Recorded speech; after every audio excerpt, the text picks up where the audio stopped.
Hello বন্ধুরা, 1912 সালে 10ই April সাউথম্পটন বন্দর থেকে যখন পৃথিবীর ইতিহাসের সবচেয়ে বড় এবং বিলাসবহুল জাহাজ টাইটানিক তার প্রথম যাত্রা শুরু করে, তখন মানুষের আনন্দের কোনো সীমা ছিল না। 46,000 টনের এই ভাসমান শহরটিকে বলা হতো মানুষের প্রকৌশল বিদ্যার শ্রেষ্ঠ নিদর্শন। কিন্তু মানুষ তখন জানতো না এই রাজকীয় অভিজাত্যের আড়ালে লুকিয়ে আছে মানুষেরই তৈরি 3টি চরম ভুল, যা মাত্র 4 দিন পর 2,240 জন মানুষের জীবনকে এক অন্ধকারের নরকে পরিণত করবে। আজ আমরা জানব সেই 3টি মারাত্মকের ভুলের গল্প, যা টাইটানিককে চিরতরে সমুদ্রের অতলে হারিয়ে দিয়েছিল।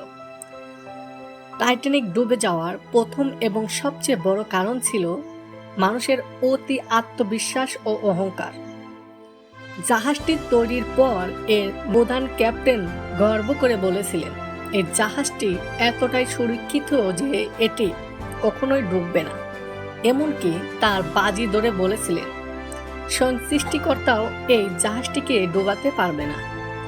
এই অন্ধবিশ্বাস ও অহংকার সমুদ্রের প্রাকৃতিক নিয়মকে তোয়াক্কা করেনি।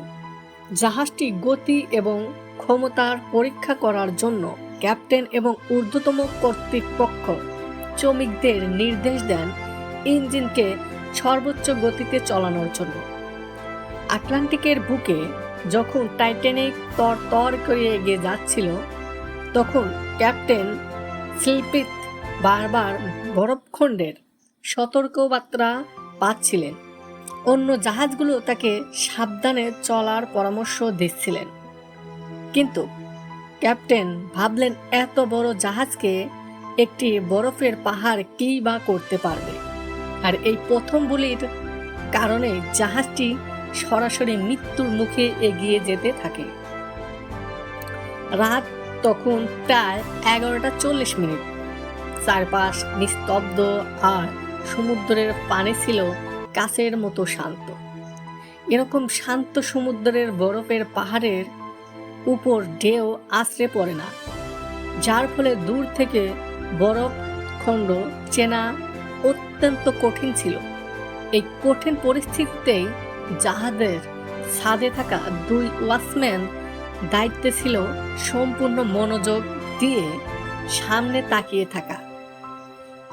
কিন্তু ঠিক সেই অধিশপ্ত মুহূর্তই নিচে ফার্স্ট ক্লাস ডেকের রেলিংয়ে দাঁড়িয়ে জীবনের সবচেয়ে সুন্দর মুহূর্ত কাটাচ্ছিল জ্যাক আর রোজ। তাদের এই তীব্র রোমান্স আর ভালোবাসা দেখে উপরের 2 ওয়াচম্যান নিজেদের দায়িত্ব ভুলে যান। তারা সমুদ্রের দিকে নজর না রেখে নিজেদের দিকে তাকিয়ে মজা করতে শুরু করেন। এই কয়েক মিনিটের অসাবধানতাই টাইটানিকের ভাগ্য নির্ধারণ করে দিয়েছিল। যখন তারা রোমাঞ্চ ও মায়াজাল থেকে চোখ ফিরিয়ে সামনে তাকালেন, তখন তাদের ঠিক সামনে পাহাড়ের মতো দাঁড়িয়েছিল এক বিশাল বরফখণ্ড। ওয়াচম্যানরা দ্রুত ঘটনার আঘাত করে কন্ট্রোল রুমে খবর দেন, কিন্তু সর্বোচ্চ গতিতে চলতে থাকা জাহাজকে এত কম সময়ে ঘোরানো অসম্ভব ছিল। বরফের সেই দানবীয় পাহাড় সজোরে টাইটানিকের ডান পাশে আঘাত করে বরফের পাহাড়ের ধাক্কা লাগার পর টাইটানিক হয়তো সাথে সাথেই ডুবে যেত না। ধাক্কা লাগার পরেই জাহাজের একদম নিচের তলায় থাকা ইঞ্জিন রুমে পানি ঢুকতে শুরু করে। সেখানে কাজ করছিলেন শত শত থার্ড ক্লাসের গরিব শ্রমিক। জাহাজ কর্তৃপক্ষ তখন বুঝতে পারে পানি অত্যন্ত দ্রুত গতিতে বাড়ছে। তখন তারা উপরের ড্যাকগুলোকে বাঁচানোর জন্য এবং নির্মম সিদ্ধান্ত নেয়।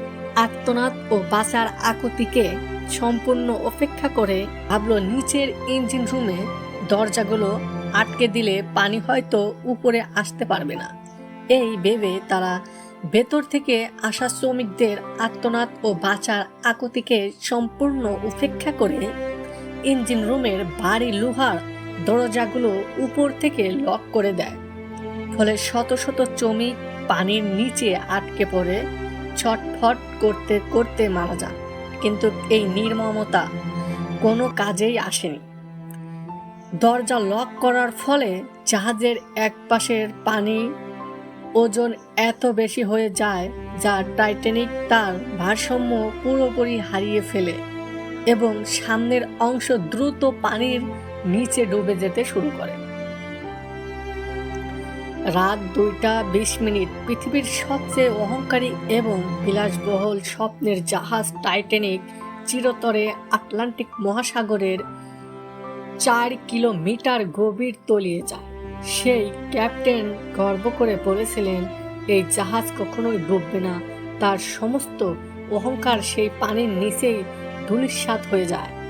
সমুদ্রের -ডিগ্রি তাপমাত্রার পানিতে হাজার হাজার মানুষের সাথে ভাসছিলেন জ্যাক আর রোজ।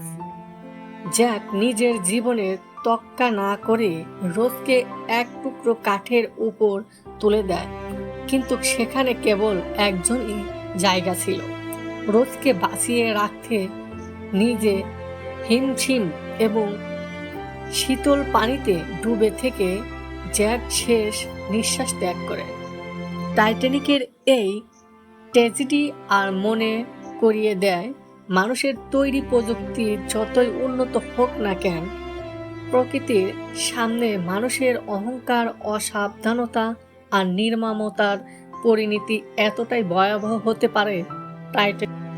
টাইটানিক আজ কেবল একটি ডুবে যাওয়ার জাহাজ নয়, এটি মানুষের 3টি ভুলের কারণে হারিয়ে যাওয়া 1500-রও বেশি নিষ্পাপ প্রাণের এক করুণ মহাকাব্য। অহংকার নয়, দায়িত্বশীলতাই হোক জীবনের মূল চাবিকাঠি।